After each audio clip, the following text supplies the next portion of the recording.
You're listening to Civic Media. You can tune into any of our live shows on any radio station across the state with the Civic Media app. Find us in your phone's app store and listen anytime, anywhere.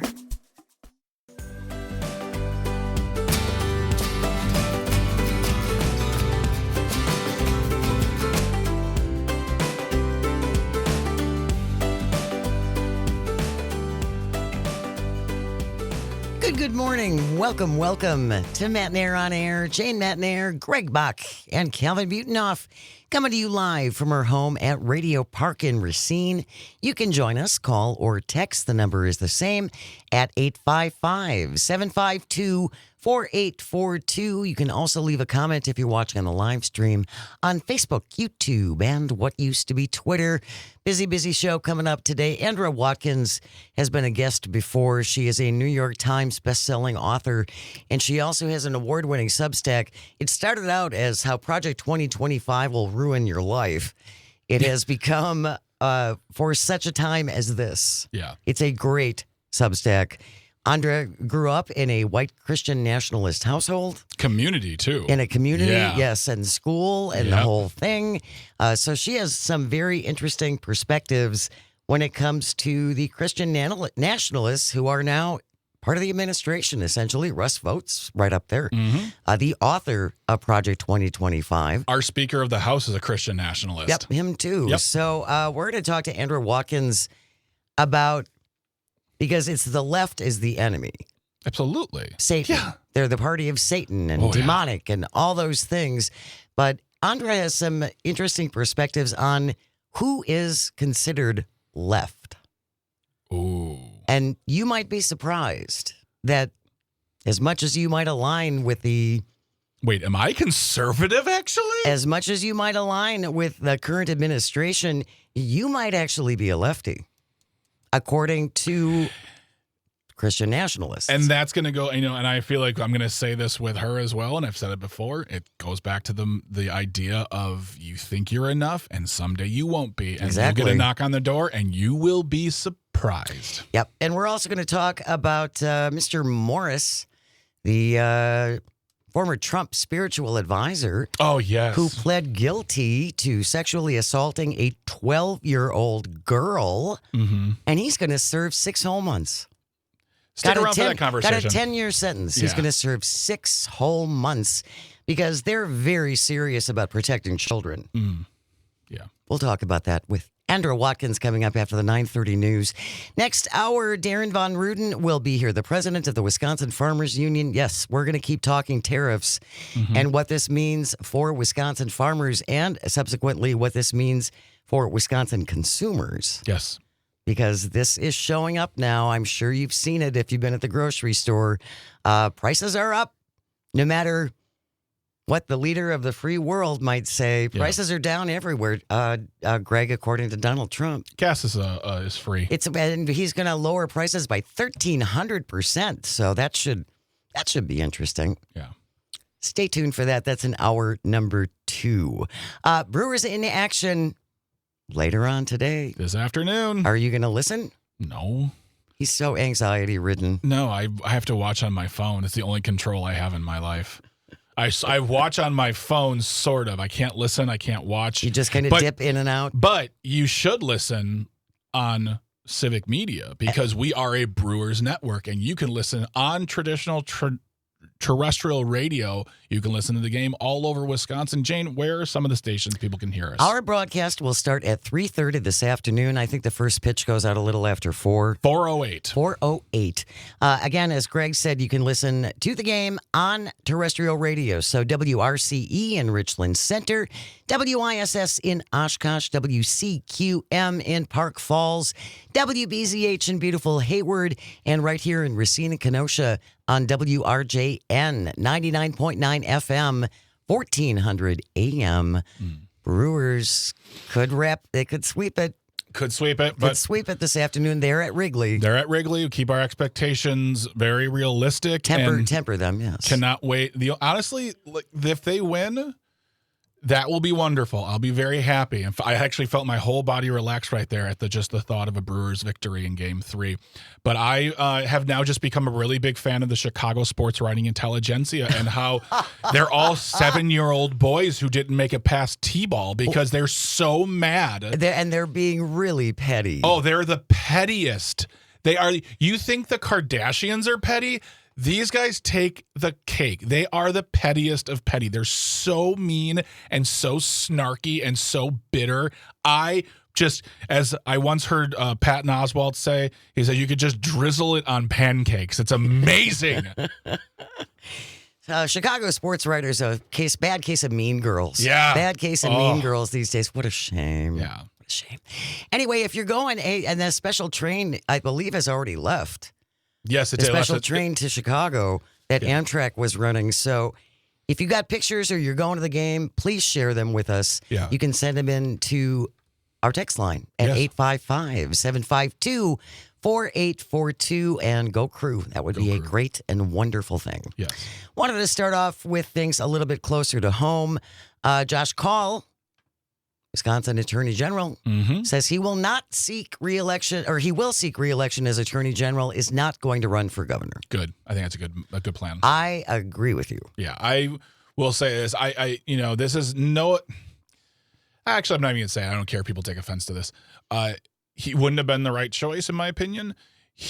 I fully feel, and I believe other people do. I'm not going to say people are saying. I just feel that people do agree with me on the matter that his lack of speed with moving to prosecute those who had their hands in the 2020 election. You mean the fake electors? The fake electors. The fact that he moved so slowly on that was very noticeable by individuals. We heard it from people here on the text line, calling, and his recent activity since the election of last year has shown an enthusiasm for the job. But I feel like that everything before that would have hindered a run for the governorship. And so I think it's a good idea for him to run re-election.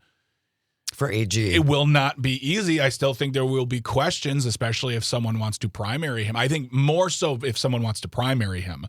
But yeah, I think this is a good move for Attorney General Kaul. Kaul said in an interview with WPR, his decision, partly based, it's personal in nature, also reflective of the work his office has taken on in challenging the Trump administration. Quote, "This is such an important time for the role of attorneys general around the country.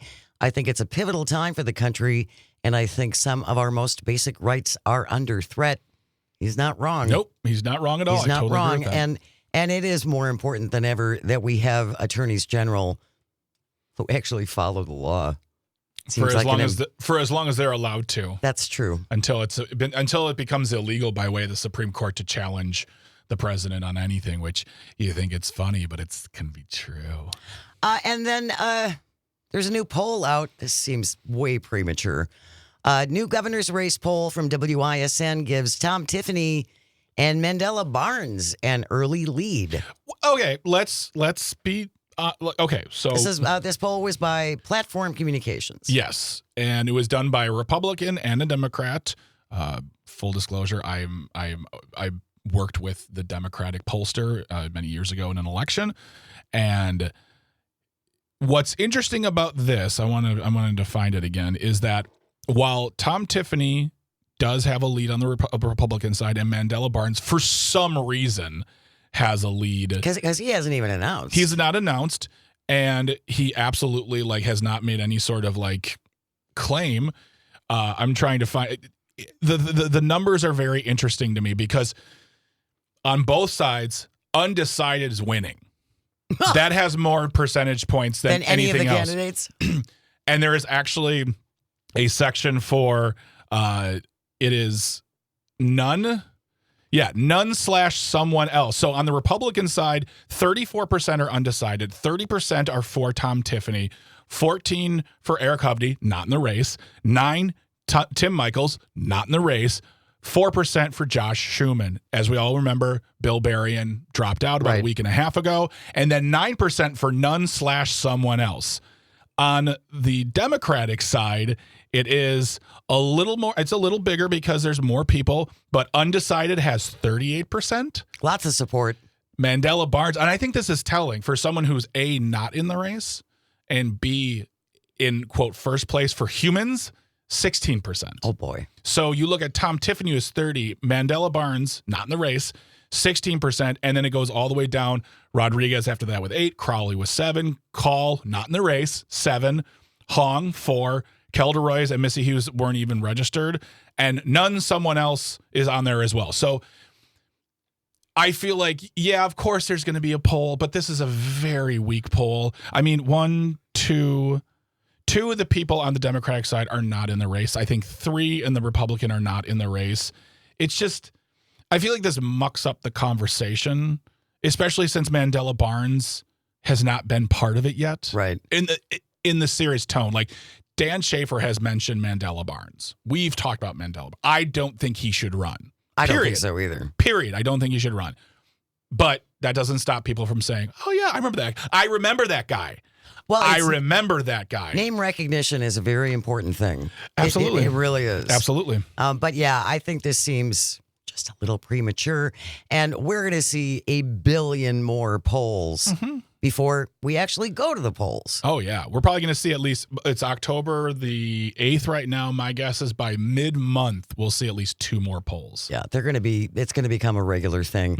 I do find it interesting that Eric Hovde and Tim Michels are both mentioned in here. But again, that just speaks to the power of name recognition. And Eric Hovde, I mean, granted, Eric Hovde is the closest one to Tom Tiffany, but Eric Hovde has 14%, and he's not in the race. Did he? Yes, he did do the thing. He did a Tommy Thompson. I haven't ruled it out. I'm thinking about it. Blah, blah, blah. I need a headline again. I need to be relevant. Even though I'm rich, who cares? Well, it really depends upon, and I would think with both Hovde and Michels, the biggest issue is, do they feel like shelling out a couple more $1 million of their own money? Yeah. In order to throw their hat in the ring? I mean, if they really wanted to, they would have stayed in the state and kept working and meeting with people and being politicians, essentially. But when both of them lost, they hightailed it out. They're gone. They're not of this state. They're not us. Sorry, you guys have companies here. Great. And Tom Tiffany, sorry, just because you put a hat on that says home with Wisconsin where the O is, doesn't make, I'm sorry, just... It's interesting though to see the reaction from some on the right who think Tom Tiffany is they're very excited about this because he apparently ran a campground at one point. I thought he surveyed land or something. Maybe it was that. Well, and so I've seen comments saying he is right out of Central Casting, which is something that Donald Trump has always said because, of course, to him everything is a reality show. Yeah. And also, this must be interesting for Tom Tiffany because this is the first time I think anyone's been excited about him running ever. So really, when it comes down to it, I think he should just swim in the moment. But enjoy. He's doing the same thing that Hovde did, is he's trying to be down home Wisconsin. I'm just like you. I'm shoveling the poo in the barn because I know what it's like to live on the farm. And I know he comes from farming background. He does. And that's fine. That's great. Then what have you done for him? He also knows how to hold a fish. He does know how to fish. Very important. Standing on a frozen lake. Once again, lake sitting, lake standing. It's all good. That's what makes a real governor. Apparently, it's all good. Coming up, Mike Johnson, run away, baby. Run away. God. Epstein, he's still dead and he's still not going away. Stay close. You are listening to Matt Nair on Air. This is the Civic Media Radio Network. We'll be right back. You're listening to Civic Media. Stay up to date on the latest news and information for your local community and Wisconsin by signing up for our free email newsletter. Visit civicmedia.us/email to get started. Good morning. Welcome back to Matt Nair on Air. Jane Matt Nair, Greg Bach, Dr. Slide on the board. Coming to you from our studio at Radio Park in Racine. You can join us, call or text at 855-752-4842. Leave a comment if you're watching on the live stream on Facebook, YouTube, and what used to be Twitter. Want to congratulate our grand prize winner from the multi-state Go for the Green and Gold Text to Win contest. Dennis from Minocqua, listening to WCQM, was the grand prize winner, picked up that pair of indoor club level tickets to see Green Bay versus Minnesota November 23rd at noon. with a gas card to get him there and back. Congratulations, Dennis. Have a wonderful time. Take lots of pictures. We want to see them. And thanks to everybody who entered. Yeah. It was really a lot of fun to see where everyone is listening around the state. And just a reminder, we will have another one of these text to win contests coming up soon. And Dennis, if you're listening right now, when you do go to the game and you're snapping all the pictures, you can send those pictures via the same app that you use to enter, which is the Civic Media app, because you can call, you can text, you can leave a voice note. You don't even have to like us to do that. And you can leave your name. You can So exactly, interesting. and your location, your social security number, Yeah. and your favorite pets. If you're inclined. You can, yeah, and this goes for anybody. If you're ever going to an event, if you're ever doing something that you want us to see, you can send those pictures through the Civic Media app by simply texting us, and we'll see them, and we'll talk about them, and it'll be great. And the whole point is the Civic Media app is Absolutely free. So make sure you download it, go to your app store, and look for Civic, C-I-V-I-C, Civic Media.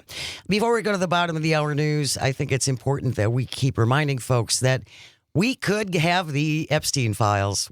They could be released because there is now another Democrat who would bring the vote to 218, which is what we need in order for them to release the Epstein files. She won a special election 2 weeks ago, and Mike Johnson is refusing to swear her in.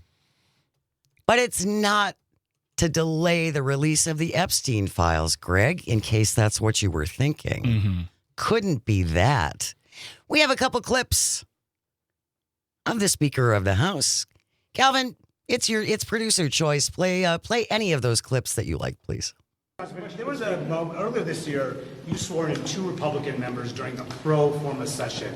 So why not swear in Adelita Grijalva, who was elected 2 weeks ago during a pro forma session? Why not? Does it have to do with her 218th signature on the discharge petition, the Epstein discharge? No, it has nothing to do with that at all. We will swear her in when everybody gets back.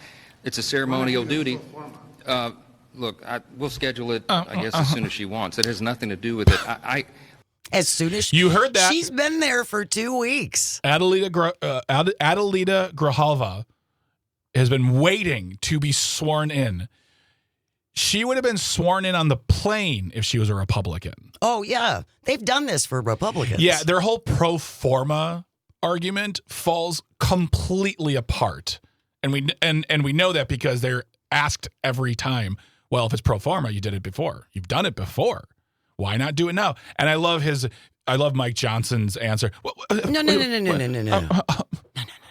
We have another clip with We do have another clip. yeah. From Speaker of the House Mike Johnson, talking about the special circumstances for when they swore in those This one's Republicans. great. Calvin, let's play that clip, please, from the Speaker of the House.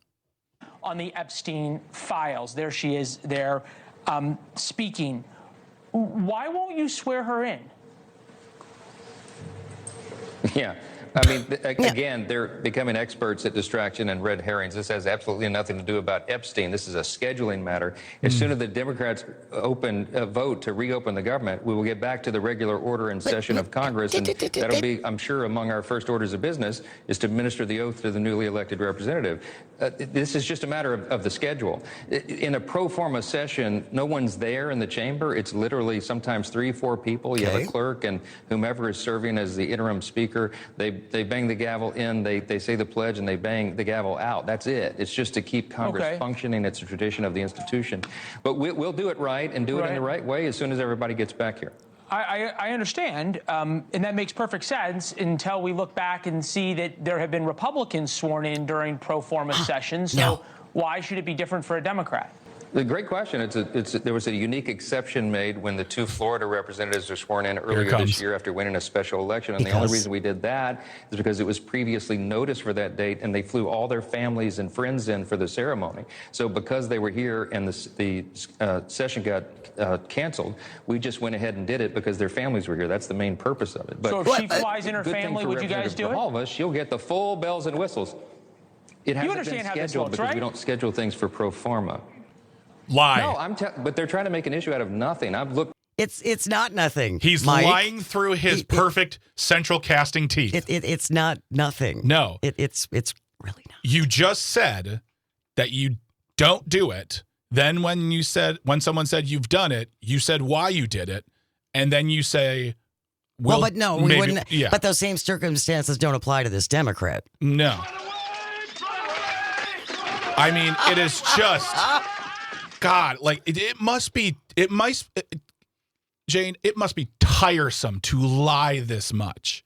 I'm wondering if not only when you get elected to Congress or the Senate, when you have to be really good at your job at a certain point, and one of that part of that job is just lying on command. Well, and what stuff is keeping all the lies straight? Oh, they don't even have to do that. Like, But that's why Pam Bondi brought notes yesterday. oh, she brought notes with her comebacks. She had, yes. It's like being a bad comic. And writing down her comebacks in case she gets heckled by the audience. We'll talk more about that with Jim Santel tomorrow. So pathetic. Right now, we have news on the way, and then when we return, Andra Watkins will be here, New York Times best-selling author and author of the award-winning Substack called For Such a Time as This. Stay with us. You are listening to Matt Nair on Air.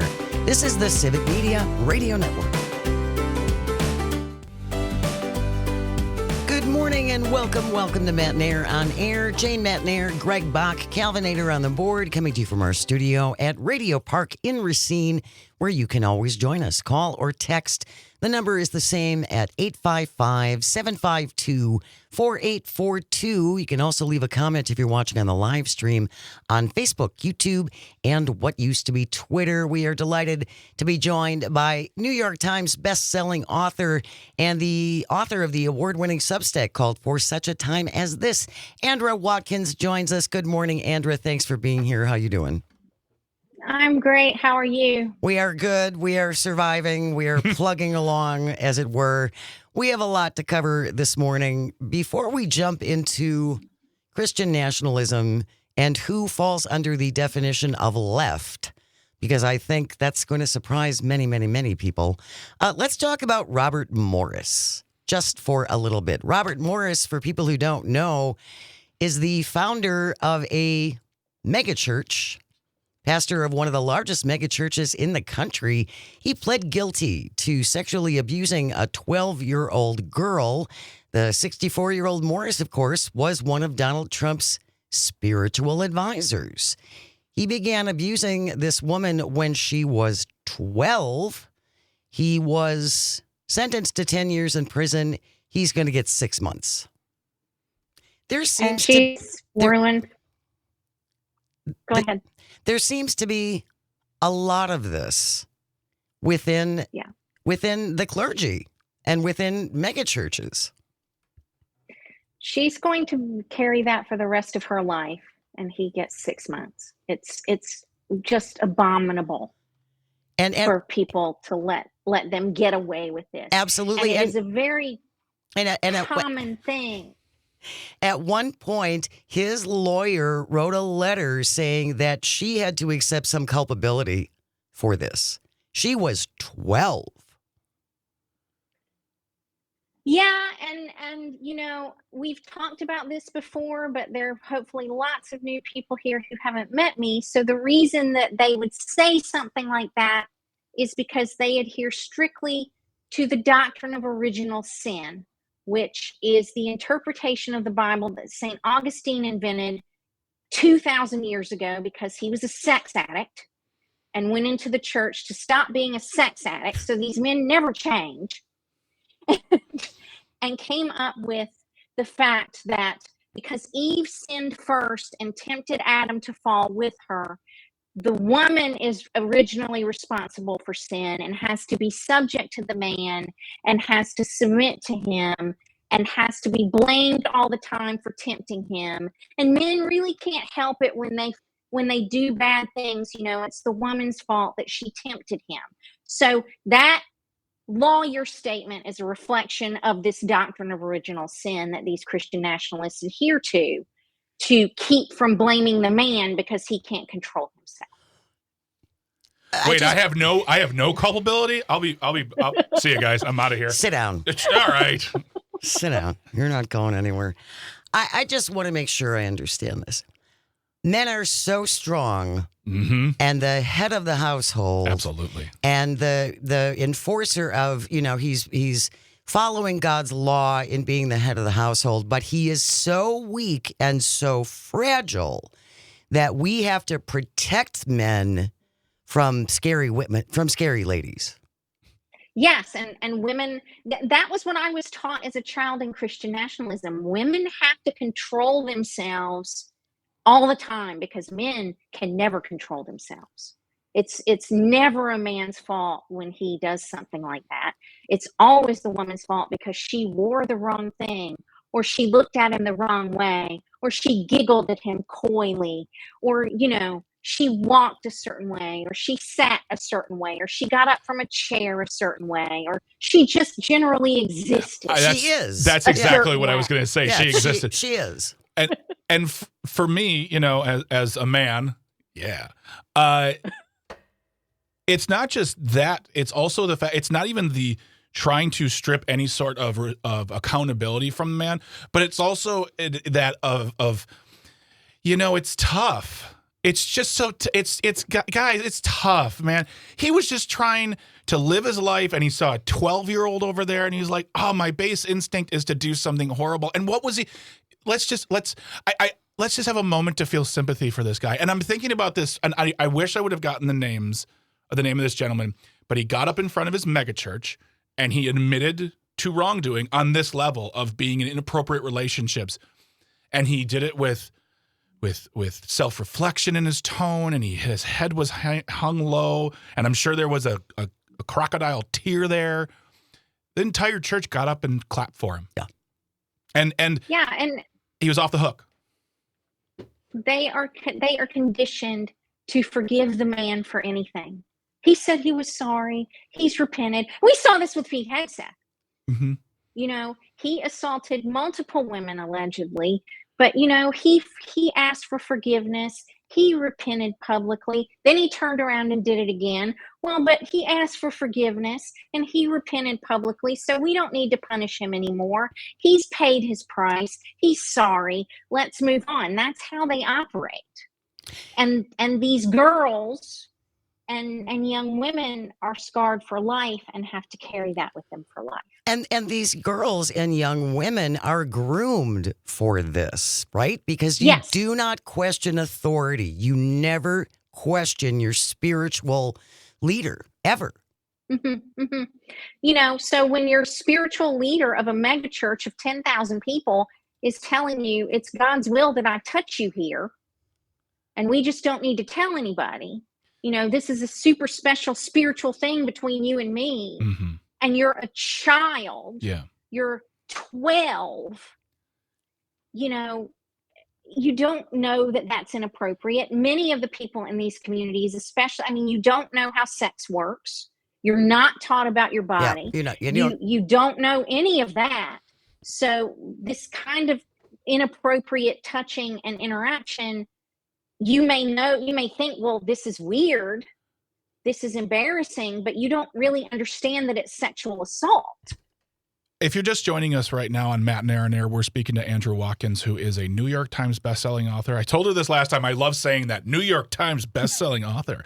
Also the author of the award-winning Substack For Such a Time as This. She is a survivor of the white Christian nationalist community, which, as you put it many months ago, and I always I put this in the notes, and I always say it out loud when people can hear me, that these are people not on the fringes. They are in the halls of power. And I think that attitude, Andrew, that you are speaking of, where we just submit our personal morals because God has got a plan, and that means that so-and-so must have done this to this young child. So therefore, it's not for me to understand. I feel like that attitude has been mainstreamed and almost secularized because we see this type of action being busted all the time.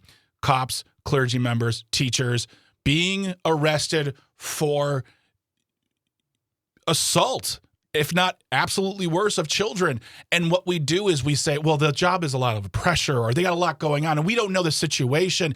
And I think in a certain sense, and tell me if I'm wrong, I feel like we as a community, as a society, do that for our own comfort, because to go deeper into it and hold accountability to these individuals, we then have to look into the nuanced topics of their professions, which usually grant them power. And these are usually men, not always, but usually men. But it's a lot easier to say, well, we just don't know, and walk away with our lives, which are busy, instead of saying we need to do something about it. Because frankly, if we were to do something about this, it would take forever, because it's always happening. Yes, and our government is shut down right now to avoid looking at this with the Epstein files. Oh my gosh. I'm convinced that's why the government shut down, because they don't want that to come out. So, and that's a whole nother set, like you said, Greg, of secularizing, many wealthy, powerful, mostly men, abusing young girls, little girls, and young women for decades and getting away with it. So, this is something about our society that we're perpetuating, and this idea that is baked into all of these religions, from Judaism to Islam to Christianity, of this story of the woman being at fault and the woman being a temptress, is where they are able to encode that degree of patriarchy and female control into all of society. So even people who haven't grown up in this or been exposed to it still have that view, because it is so pervasive. Here is my question to you. If say I am in one of these churches, a Christian nationalist church, and the man is the head of the household, and my husband decides to do something completely moronic. He's going to jump off the roof into a vat of Jell-O, whatever. And I go to my faith leader and I say, my husband wants to do this thing that's really dangerous and stupid. Should I do this with him? Should I also jump off the roof into a vat of Jell-O? What is their explanation then? That you still submit to the moron?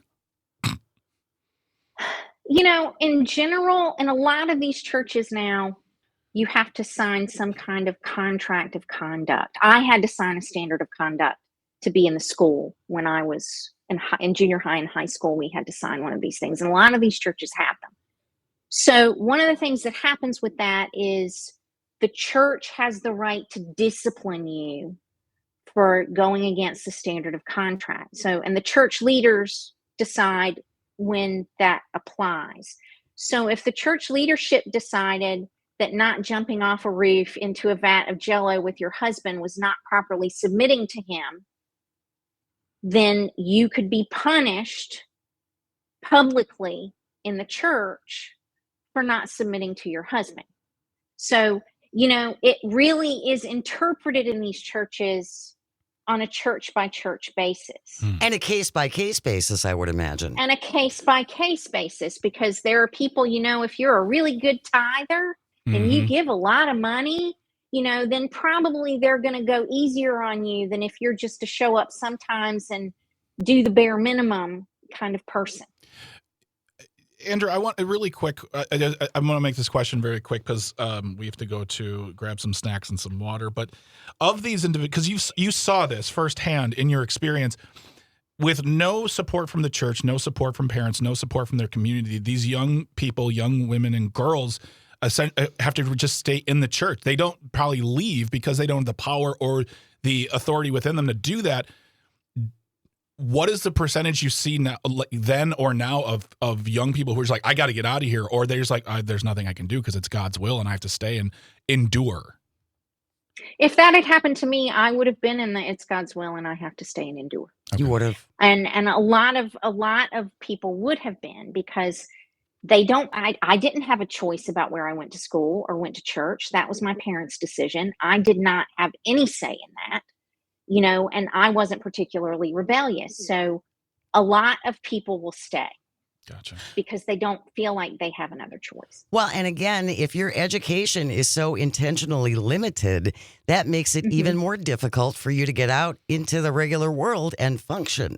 We're going to continue our conversation with Andra Watkins, New York Times bestselling author and author of the award-winning Substack For Such a Time as This. Stay with us. You are listening to Matt Nair on Air. This is the Civic Media Radio Network. We will be right back. You're listening to Civic Media. Find the latest news, information, and archives of all your favorite shows on the Civic Media website, civicmedia.us. Good morning. Welcome back to Matt Nair on Air. Jane Matt Nair, Greg Bach, our resident young person Calvin on the board, coming to you from our studio at Radio Park in Racine. Join us, call or text at 855-752-4842. Leave a comment if you're watching on the live stream on Facebook, YouTube, and what used to be Twitter. We do have baseball later on this afternoon. Brewers at Wrigley against the Cubs. Our broadcast starts at 3:30. You can listen on terrestrial radio. Listen to the crew on WRCE in Richland Center. Here in Racine and Kenosha on WRJN. Park Falls, WCQM. And in beautiful Hayward, WBZH. Cubs hosting crew. 3:30. Our broadcast starts this afternoon. First pitch goes out at 4:08. You got a compliment on your jersey there, Greg Bach. What's up, everybody? Andrea, your husband's a Brewers fan. Yes, lifelong. He used to go sit and watch them on the grass when they were in the old stadium. He would sit in the back on the free seats in the grass when he was a kid. So Nice. he's been watching them his whole life. Nice. Andrea Watkins is our guest. She's a New York Times bestselling author and also author of the award-winning Substack called For Such a Time as This. I highly encourage you to subscribe. We will include the link in our show notes. One of your latest columns, Andrea, you talking about when Christian nationalists say the left, who are they talking about? And it's such a good point to make, and I'm so glad you asked me to do this. And for people who are visual people, I made a video of this on my Substack that you can go find so you can see it, because we're on the radio, you can't see it here. But I'll do my best. All right.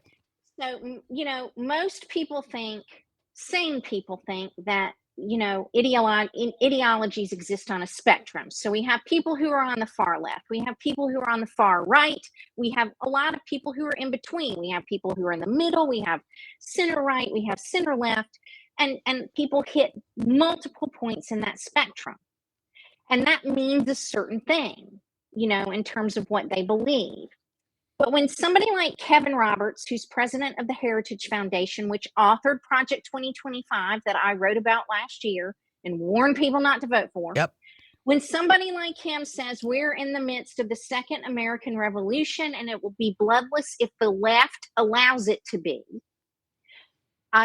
which I interpreted it as, is if you resist, we will kill you, and how I interpret that statement.